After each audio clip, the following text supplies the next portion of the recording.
All right. So you've sent us a bunch of stuff about becoming an aquaculture production manager, Okay. which tells me you're thinking about like a future in farming, Okay. but maybe not on land. Yeah, it's a growing field, and not just because, we all love seafood. Right.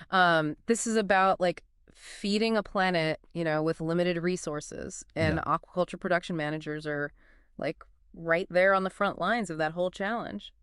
So the stuff that you sent, it seems like it's a lot more hands-on than I thought it would be. Right. It's not like an office with a view kind of thing. It's Yeah. like you're really managing the nitty-gritty of large scale like aquatic life. It is. It's understanding that balance of a living ecosystem, but on like a really big industrial scale. Yeah. You're managing water quality, you're managing, nutrition and growth cycles for sometimes thousands, sometimes millions of fish. Wow. And you have to do it sustainably, right? Yeah. Because one thing that I keep seeing when I'm reading this stuff is like the environmental impact. Yeah, and that's a big concern. Yeah. This isn't like your grandpa's fish farm, Uh-huh. right? Where you just kind of toss some feed out and hope for the best. Exactly. Yeah. Modern aquaculture production managers are using things like recirculating systems, that filter and reuse the water, Wow. which minimizes the waste and, kind of reduces our reliance on freshwater sources, which are, they're not unlimited. Yeah, they're dwindling, There's right? next. So there's a strong like environmental conscience woven into this job. It's not just about like get as much output as possible. Yeah, It's well, about doing it It's, responsibly. it's about the triple bottom line, right? People, planet, profit. Yeah. And that's where that production manager part comes in. Okay. You are responsible for the health of the fish, but you're also responsible for the health of the business. Hmm. You need to understand budgets. You need to understand market trends. You need to understand, disease prevention on a massive scale. This one report that I was looking at, I think it was the RoleCatcher one. They called it a high pressure, high reward kind of career. Yeah. It seems like you need a really specific personality type to be able to like thrive in that world. You do. You need to be What do you think that is? resilient. Okay. um, because you are dealing with living creatures. Oh, right. Things can change very, very quickly. Right. A sudden change in water temperature, Oh, a disease outbreak, a problem with your filtration system. You need to be able to think to your feet and adapt to those situations as they come up. yeah. So you probably have to be okay with like getting your hands dirty too. Right. Yeah, Yeah, really. absolutely. Like a lot of these people were talking about really long, irregular hours, Yeah, a lot of it outdoors. a lot of it outdoors. Dealing with unexpected challenges, Yeah. it's not the easy life. It's not for everyone, but for those people who are really drawn to that kind of, hands-on problem-solving environment Yeah. where the stakes are high and the impact is real, Right. it can be incredibly rewarding. Yeah, it sounds like you need like a really unique blend of scientific knowledge, Yeah, but then also practical skills. absolutely. Like you got to be able to do both of those things. Yeah, you can't just be book smart. Right. You have to be able to get your hands dirty.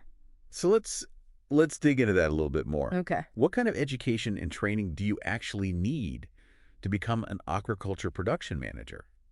You know, when I think about fish farming, I picture like, someone in overalls just tossing food pellets into a pond. Right. Right. But that is not what I'm seeing in this stuff. No, no. This is high tech. We're talking like systems. We're talking genetic analysis. It's very high tech. It's a whole other world. It is. It's a field that really is at the intersection of biology and technology and environmental science.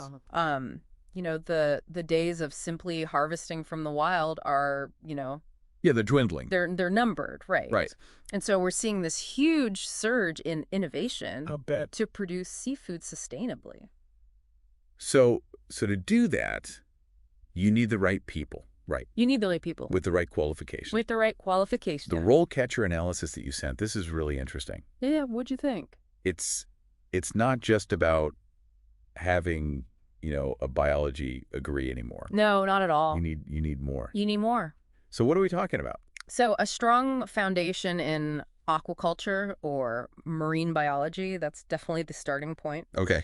But more and more, you're seeing employers who are looking for candidates who also have expertise in areas like data analysis, Wow. engineering, even business management. So you could have someone with like an aquaculture degree working next to someone with a computer science degree, Absolutely. and they're both like vital. Absolutely. And it really speaks to that interdisciplinary nature of the field. Yeah. Think about it. Aquaculture production managers, they're using sensor technology to monitor water quality in real time. Wow. They're analyzing genetic data to improve fish stocks. They're managing budgets to ensure profitability. So it's like you're running a small city, It's like running a small city.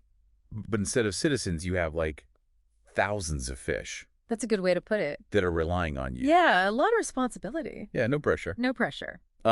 Speaking of pressure, though, the RoleCatcher report, they also really emphasize the importance of certifications. Yeah. Can you talk about those a little bit?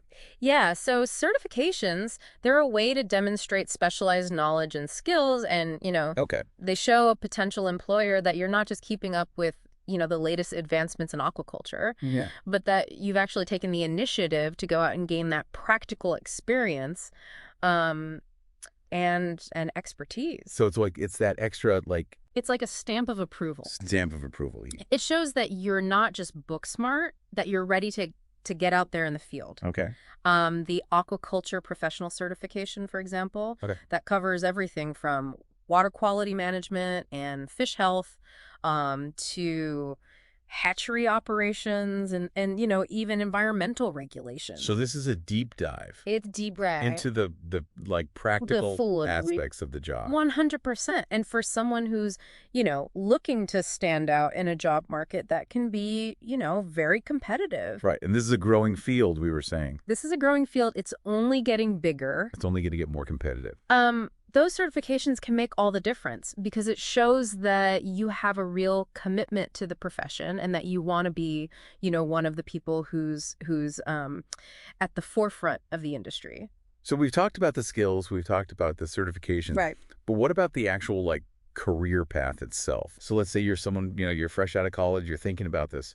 What does that look like? So, like a lot of fields, there's kind of a typical progression, Okay. a ladder you can climb, so to speak.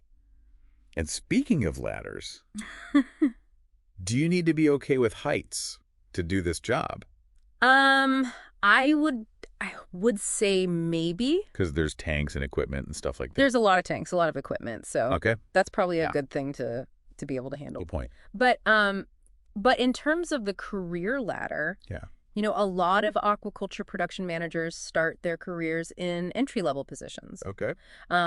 Things like an aquaculture technician, for example. So that's very hands-on. Very hands-on. Getting to know like the smell of the water. Getting to know the sights, the smells, the Yeah. sounds. Yeah, exactly. And these roles are really important Okay. because they provide you with that invaluable experience Okay. in the day-to-day operations of an aquaculture facility. Yeah. So, you're out there, you're monitoring the water quality, you're assisting with feeding and harvesting. Yeah. You're learning, all the ins and outs of how to maintain a healthy aquatic environment.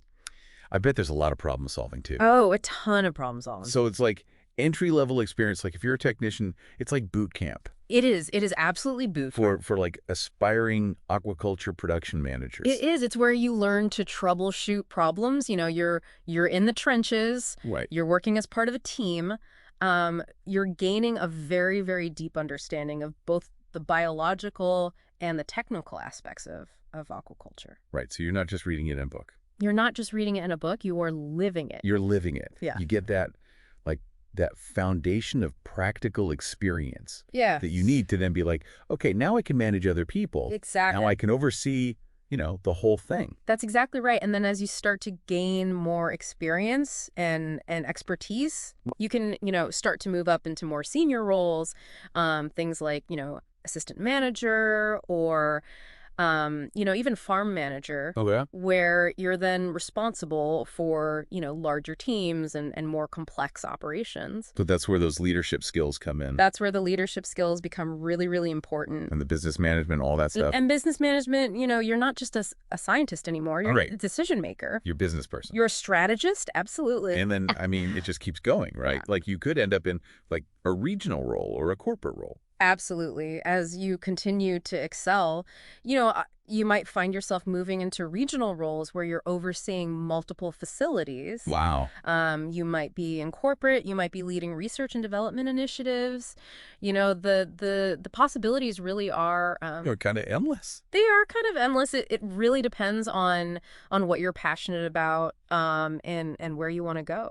So it's not a one-size-fits-all kind of thing. No, not at all. There's room for specialization. You can like kind of find your niche Absolutely. and really like grow your career in whatever direction works for you. That's right. And that actually brings me to another point that I think sometimes gets overlooked a little bit.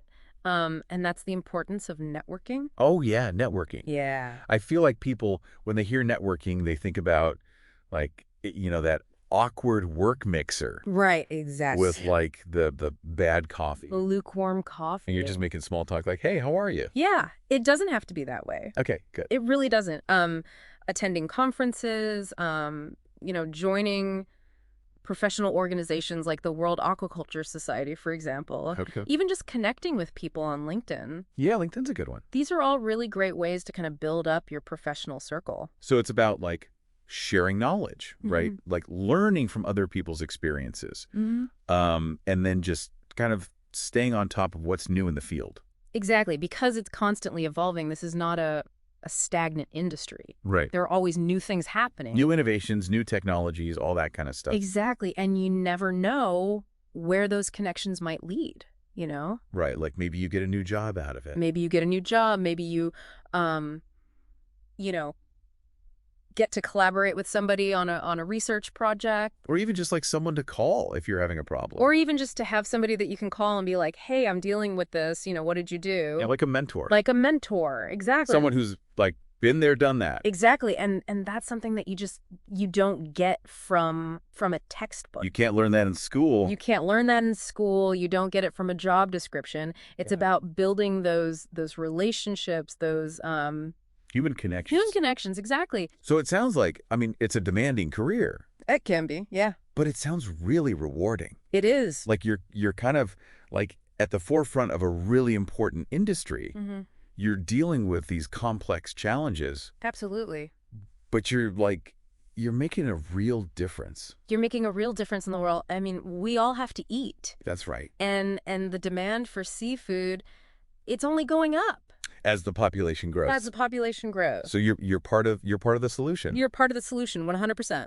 So for people out there who have like the passion Yeah. and the drive, Mm-hmm. and they're ready to like learn and adapt. It's a really fulfilling career. It really is. Okay. And it's only going to become more important, as we go forward. Right, because the planet's not getting any bigger. The planet's not getting any bigger, that's for sure. Well, this has been great. This was really interesting. Oh, it's my pleasure. It sounds like a challenging career, It can be challenging, but it also sounds incredibly rewarding. but the rewards are definitely there. It's a chance to like really make an impact on a global scale. Absolutely. Couldn't have said it better myself. So on that note, we're going to wrap up this deep dive into aquaculture production management. Sounds good. We hope you found it informative, maybe even inspiring. Yeah, And who knows, maybe we've even sparked your interest in a career in aquaculture. that would be awesome. Until next time. See ya.